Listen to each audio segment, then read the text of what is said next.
Hi, my name is Tyler Mowry, and welcome to the Writer's Mind Podcast, episode 24.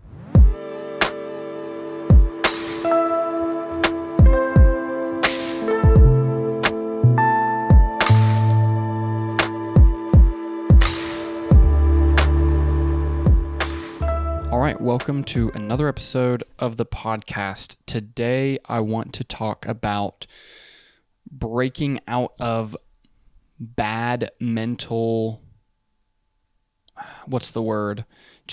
mental situations or mental models that you've built for yourself on how things work. And what I want to do today is get into this idea of expanding your understanding of what's possible. So this was actually inspired by a call that I had with some students inside of the practical screenwriting course, and we talked about everyone's goals for the next 5 years. And I wanted to see where everyone was trying to hit, where they were trying to get to. And it was really interesting because what I found, there's a couple things I found. The first thing was simply that a lot of them had not clearly defined where they were trying to go. Which is fine, but what was good in that moment is that then they got to think about where that was. Where are they actually trying to go? What level are they trying to get to later on? And so through that call, I went kind of one by one with the people that were on that call, and we talked about where they're trying to get, what they're trying to do, and how they're trying to get there. And what I realized is that there was certain people there that they had a very shaky idea of where they wanted to go, but then once we solidified that, then we were able to build back from that very quickly and talk about, okay, so what can you do tomorrow, today, this week, this month to start moving yourself to this point? And I think that's something that you need to be doing consistently again and again and again, is defining your goals, where you want to go, and then working back from there to actually figure out how you are going to get there. Now, one of the things I also noticed was that there was a lot of people selling themselves short, right? So a lot of people had goals that were way out in the future, 2 years, 3 years, 4 years, that were things that they could actually be doing right now. So, for example, somebody was wanting to get funding for a feature way out in the future, and it was like, hold on, you can start allocating capital now for features that you want to do in the future, right? If you are trying to shoot a low budget project or a micro budget project or one of these things, it's your time now. Now is the time to actually be working on getting that capital together or making the connections for the long term that will actually position you in the right place to then get real capital in the future. Another person was talking about how many features they wanted to write and these sorts of things, and they had like a year or two timeline to get a couple features done. And I was saying that you could get 2 first drafts done before the year is up. Or before the end of 2021 is up, you could have 2 more feature first drafts done and then be working on rewriting those and be working on that rewriting process. And so what I want you to do as a listener of this podcast, I want you to do 2 things. I want you to define your goals more clearly. I want you to have a very specific understanding of where you're trying to go. And then I want you to understand that for whatever that goal is, it's very likely that you're selling yourself short and that you should push harder. So I also noticed this in that call where there was a couple of people who were downplaying their goals, thinking that myself or others in the group were going to belittle them for having a strong goal or be confused at how quickly they thought they could do something, whereas I was doing the opposite. I was pretty much taking every single person's goal that they threw out and said, hey, you can shorten this. You can push the timeline or pull it closer to you and actually get there much faster. Because I think that it's important to have these consistently aggressive timelines on what you want to do, because at the very least, it keeps you in that motion of growth, right? When you start putting, mid-level goals 2 years out, 3 years out, what this allows you to do is it allows you to sit back, it allows you to coast, and then one day it's 5 years later and you've made no progress, and then you're surprised. You set your goal. Why did you miss it? But suddenly you're surprised at the fact that you got no work done, and that is because you are allowing yourself all of this leeway to slack off and still say, oh, I've set my goal in the future. I have this goal 3 years from now, which means I can do nothing for the next 6 months. But I think where we are as writers, if you are somebody who is, especially if you're somebody who's a couple first feature-length drafts deep and you are kind of looking into rewriting that, and you're also looking into the potential of making a short film, or getting your work produced or getting your work sold and trying to look at these other things, you really need to be super aggressive with your timelines and be unapologetic about the aggressive level of your timelines. Because the more that you can do that, even if you miss them by, let's say you have a goal to finish a first draft of a feature in 3 months from now, 90 days. Even if you finish that feature in 5 months and you don't hit that 3-month goal, doing it in 5 months was a lot more aggressive and a lot quicker than if you said, oh, a year from now I want to have a first draft done, right? Because then that gives you months and months to just mess around. And I think that we think that giving ourselves more time is going to help us really figure out what we want to do and help us solidify things, but it really does the opposite. It allows things to stay muddy and stay in the background for longer because we aren't forcing ourselves to get the work done and actually work on that story or work on those connections or work on getting that funding or working on making that film. And so when you want to be in motion, you want to be in growth, right? Especially if you are not a screenwriter who has sold 5 screenplays at this point, you should be in a growth mindset. You should be under this idea that you are consistently moving, consistently pushing, and trying to be more aggressive with your timelines and trying to hit your goals a lot faster than you think you were going to. I might have even talked about this because this plays right back into the whole idea of high agency that I talked about on this podcast. And Peter Thiel had this question that he asked people that he asked himself, which helped him think in a more high agency way, which was, how can you complete your 10-year goal in 6 months, right? So how can you take this wildly huge, big, decade-long aggressive goal and force it into the present reality where every single day you are involved in making this 10-year goal, come alive and come to fruition? And I think that's a really challenging question to ask. And I think that we should be thinking at that level of aggression. And I think that when we're doing that, just like I said, it's going to put you in motion. And for me, one of my long-term goals, one of my sort of out there goals is to start a production company.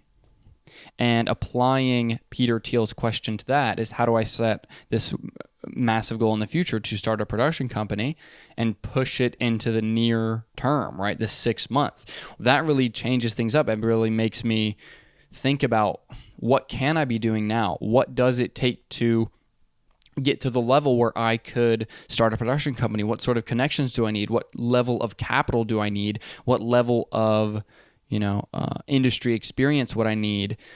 Where can I position myself to have better access to people who could aid me in getting to this point, right? And so if you start to think in that way, it just allows all of this stuff in the ethereal future to be pushed into the concrete present, and that's really what you want. And so there was another guy in the Zoom call for the course, and he has a media company, and he is doing different projects for different clients. and he said that one of his goals is to make a feature film. And I asked him, what budget is he thinking about using or to get this feature film produced? And he wanted to get this thing produced at a very micro budget, like $5,000. And I told him that he needs to be thinking a lot bigger, and that it would be much more advantageous for him to think about how can he get a $100,000 or $250,000 feature done in the same time frame. And obviously, this is a huge difference between shooting a $5,000 feature. And but the reality is, it's not necessarily the fact that trying to shoot a $250,000 or a $100,000 feature is harder. It's just about understanding the direction that you're pushing yourself to go in, right? It's going to be just as hard to shoot a $5,000 feature as it might be to shoot a $100,000 feature. There's going to be different types of problems, but in the sense of level of difficulty, there's going to be all sorts of problems shooting a 5K feature that won't be there if you're shooting a 100K, and vice versa. And so it's not necessarily about which one is harder to do. It's so much more about where are you putting the front of your ship, right? Because there's all these sort of paths laid out in front of you, and a lot of them have fairly similar levels of difficulty. There is a entrepreneur and philosopher that I've talked about on this podcast before named Naval Ravikant, and one of the things that he said was that starting up a digital starting up like a startup company, like a software company or a Silicon Valley type of company, has a similar difficulty level as managing 3 or 4 restaurant franchises. And he was essentially talking about that level of work for one individual does max out. You can only do so many things. You can only do so many tasks. And so his philosophy was that you should focus that limited time on larger projects, because you're going to find that it takes similar levels of work to do some of these larger things as it does to do some of these, smaller things. If you're running 4 restaurants, for example, you are going to be making significantly less money than if you are building a Silicon Valley startup company, of course. But if the workload is similar and both have a similar chance of succeeding or failing, being as, for example, the restaurant business being very difficult to survive there and very risky and these sorts of things, just like it is in Silicon Valley, then why wouldn't you turn towards things that give you larger levels of leverage, like starting a startup company or something like that, rather than doing a lot of work for, less reward? And so I'm not telling you to go out and start a digital software company, but what I am telling you to do is I want you to think about your career and about your goals in this way, right? People who are shooting these indie films for 30 grand are probably having a similar level of struggle and work and focus and difficulty as somebody shooting a $1 million feature. Obviously, there's differences, and obviously you are handling different types of problems, but overall, the workload is fairly similar.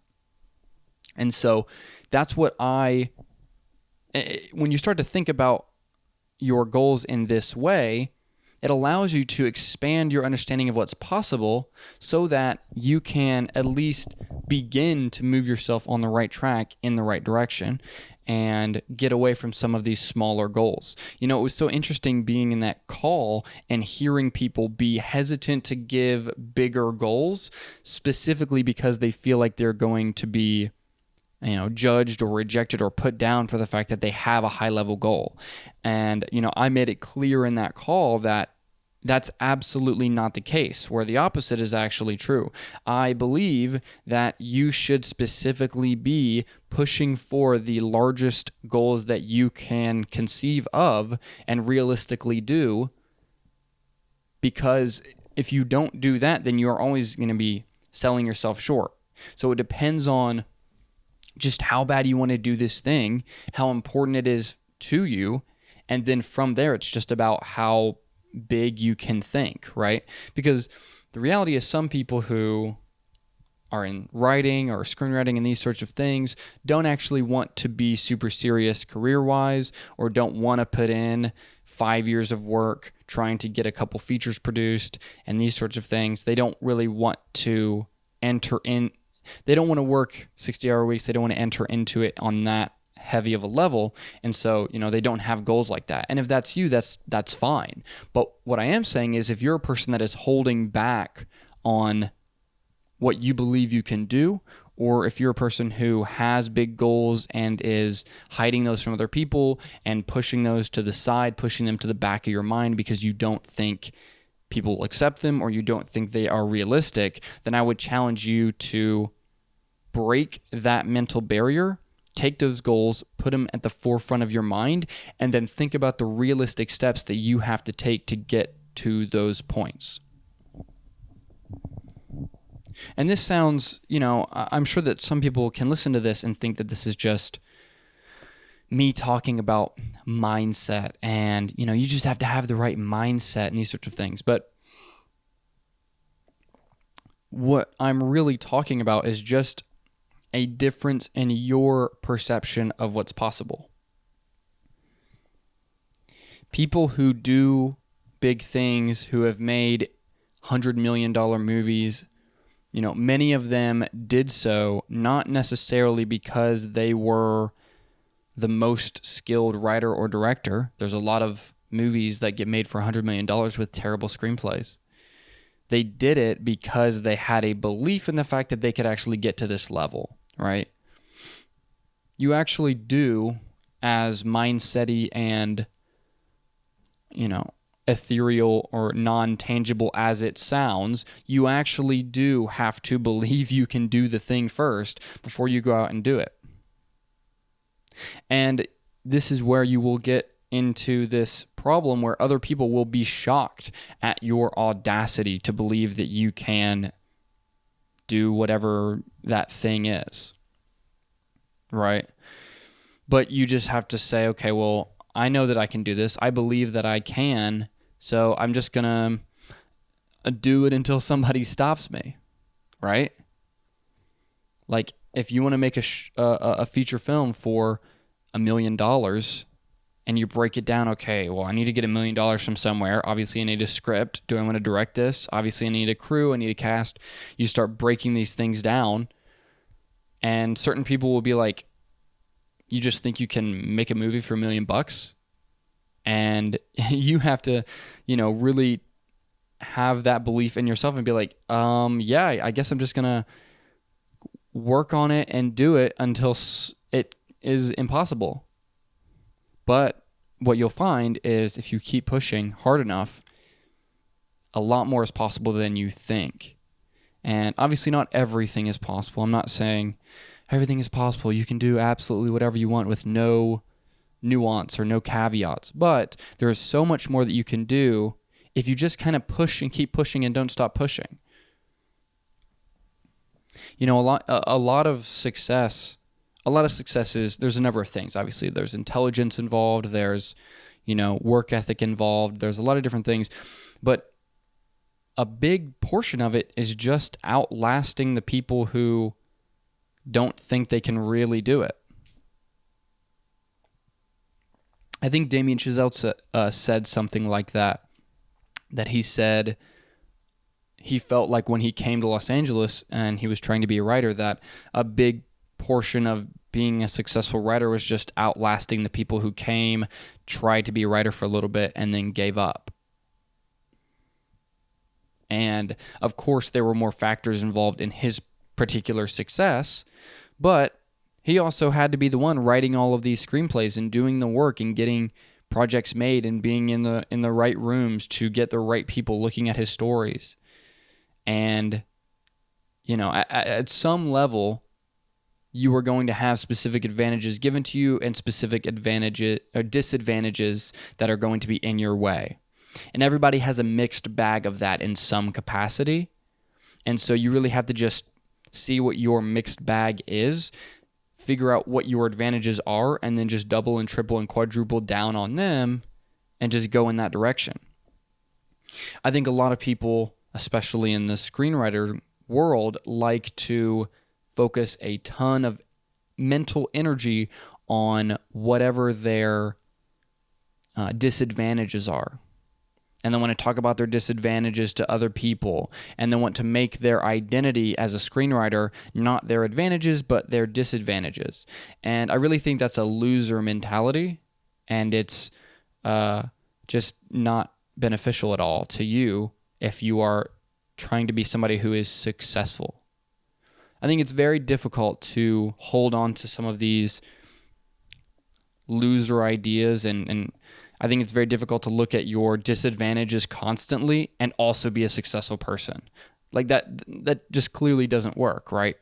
You have to be focused on what your advantages are and doubling down on those if you're going to even give yourself a shot at being a successful person in screenwriting or the film industry as a whole. So, it's interesting. This even comes down to the whole, I see this a lot with new writers and, just people in the storytelling world. It's so weird that like so many people romanticize the whole starving artist or starving screenwriter or struggling screenwriter sort of vibe. And I've never liked that at all. I've always just wished I would always prefer to be successful. I don't really see a ton of value in, identifying as a struggling screenwriter. Now, there may be, and there is, value in struggling, absolutely. And many writers struggled, and, even if you are a successful person, I think there is struggle to be found. There's productive struggle to be found. But to identify, to make your identity the struggling screenwriter or the struggling artist, I think that's a huge self-sabotage. And I think you do yourself a disservice subscribing to those ideas. So ultimately, I think you should be focused on really like on a high level what's possible. I think if you 10x what you think currently is possible, you'll probably hit where possible and impossible actually meet, right? So if your plan is to sell one screenplay, you're like, if I sell one screenplay, I'll consider myself a success as a screenwriter. Okay, well, let's bump that up to 10 and have that as the goal here, and then now let's work on the first one, right? Let's start looking at what you want to do in that light. And I think that when you actually have more aggressive goals, it starts to challenge you into becoming the person who can actually achieve these sorts of things. It forces you to really decide what you want. And it forces you to really decide what things you have to shift in your perception, in your work ethic, and in your identity as a person to actually get to these higher level goals that you've suddenly set. So I hope that's helpful for you. And I'd love to talk to you more in the Discord, and I will see you next week.